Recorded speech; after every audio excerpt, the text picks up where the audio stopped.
मी विचार करत होतो की ह्या वीकेंडला आपण ट्रेकिंगला जाण्याचा प्लॅन करू शकतो. तिथलं वातावरण खूप छान असतं म्हणे हल्ली. नमस्कार मंडळी.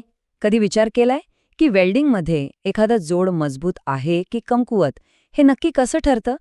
आज आपण बरोबर त्याच उपकरणांबद्दल बोलणार आहोत जी वेल्डची अगदी अचूक तपासणी करतात आणि त्याची क्वालिटी आणि सेफ्टी पक्की करतात.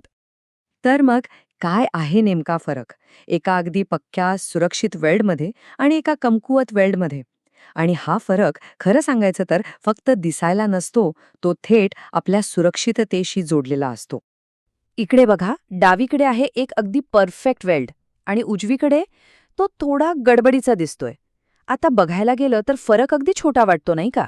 पण हाच छोटासा फरक वेल्डच्या मजबूतीवर खूप मोठा परिणाम करतो. योग्य आकारामुळे काय होतं की लोड व्यवस्थित वाटला जातो, पण आकार चुकला की वेल्ड कमकुवत होतो आणि तिथेच धोका निर्माण होतो. मग प्रश्न येतो की हे इतके बारीक फरक मोजायचे कसे? त्यासाठीच तर काही खास उपकरणं म्हणजे टूल्स आहेत. चला मग बघूया काय आहेत हे टूल्स. हे बघा, हे आहे आपलं क्लासिक वेल्ड फिलेट गेज. यात वेगवेगळ्या साईजची पानं असतात एका सेटमध्ये. ह्याचं मुख्य काम काय? तर वेल्डच्या लेगची साईज मोजणं आणि त्याचा जो पृष्ठभाग आहे तो फुगीर म्हणजे कॉन्व्हेक्स आहे की खोलगट म्हणजे कॉन्केव्ह आहे हे तपासणं. अगदी बेसिक पण खूप महत्वाचं टूल आहे हे.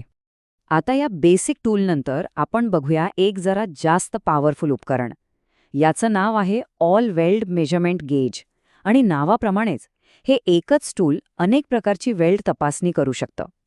यामुळे आपलं काम सोपं तर होतंच, पण खूप अचूकही होतं. आज आपण याच गेजवर जरा जास्त फोकस करणार आहोत. या गेजची ताकद खरंच जबरदस्त आहे. बघा ना, हे फिलेट वेल्डची लेग साईज मोजतं, वेल्ड फुगीर आहे की खोलगट हे तपासतं आणि एवढंच नाही तर बट वेल्डवरची रिइन्फोर्समेंटची उंचीसुद्धा मोजतं. चला तर मग बघूया हे सगळं प्रत्यक्षात कसं करायचं. ठीक आहे, मग आता थेट कामाला लागूया. सर्वात आधी आपण फिलेट वेल्ड कसा मोजायचा हे बघू. हा वेल्डिंगमधला एक अगदी कॉमन प्रकार आहे. सर्वात पहिली आणि सगळ्यात महत्वाची पायरी गेज व्यवस्थित ठेवणं. गेजची जी 45 डिग्रीची बाजू आहे ती जॉईंटच्या दोन्ही भागांवर म्हणजे आपल्या मूळ मेटलवर अगदी सपाट फ्लश बसायला पाहिजे. यात थोडी जरी गडबड झाली ना तर सगळं मेजरमेंट चुकू शकतं. हे बघा, इथे दिसतंय? गेजच्या दोन्ही बाजू मूळ मेटलच्या सरफेसला कशा अगदी व्यवस्थित चिकटून बसल्या आहेत.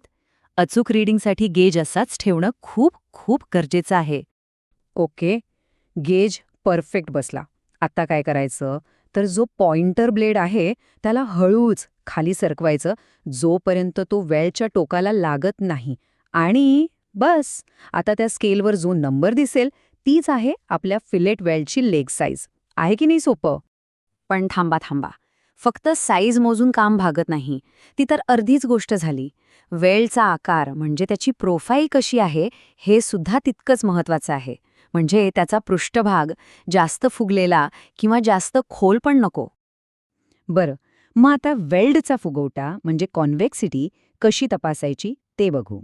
त्यासाठी काय करायचं? त्या पॉइंटरला वेल्डच्या सरफेसपर्यंत आणायचं आणि स्केलवरची रीडिंग घ्यायची. यावरून आपल्याला लगेच कळतं की वेल्डवर जास्त मटेरियल तर नाही ना वापरलं गेलंय. आणि अगदी याच पद्धतीने हे गेज वेल्डमधलं खोलगटपणा म्हणजे कॉन्केव्हिटी सुद्धा मोजतं. हा प्रॉब्लेम कधी होतो? जेव्हा जॉईंटमध्ये पुरेसं मटेरियल भरलं जात नाही. आणि हा एक मोठा दोष आहे, कारण यामुळे वेल्ड कमजोर होतो. चला, फिलेट वेल्ड तर झाला. आता आपण बट वेल्डकडे वळूया. बघूया त्याची तपासणी कशी करायची. बट वेल्डमध्ये आपण मुख्यत्वे करून काय तपासतो? तर रिइन्फोर्समेंट. सोप्या भाषेत सांगायचं तर वेल्डची एक्स्ट्रा उंची. इथेही पहिली पायरी तीच आहे, पोझिशनिंग. गेजचा जो सपाट भाग आहे तो बट वेल्डवर असा ठेवायचा की तो जॉईंटच्या दोन्ही बाजूंच्या मूळ मेटलवर एकदम स्थिर राहील. एक गोष्ट पक्की लक्षात ठेवायची, गेजचा बेस थेट वेल्डवर ठेवायचा नाहीये. तो ठेवायचा आहे मूळ मेटलवर.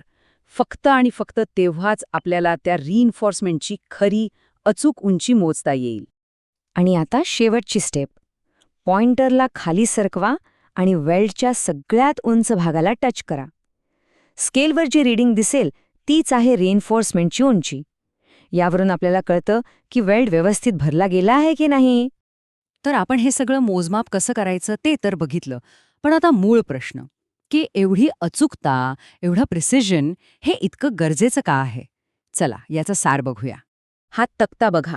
सगळं काही यात आहे. फिलेट लेग साईज कशासाठी? तर वेल्डला पुरेशी ताकद मिळावी यासाठी. वेल्ड फुगीर किंवा खोलगट आहे की नाही हे का तपासायचं?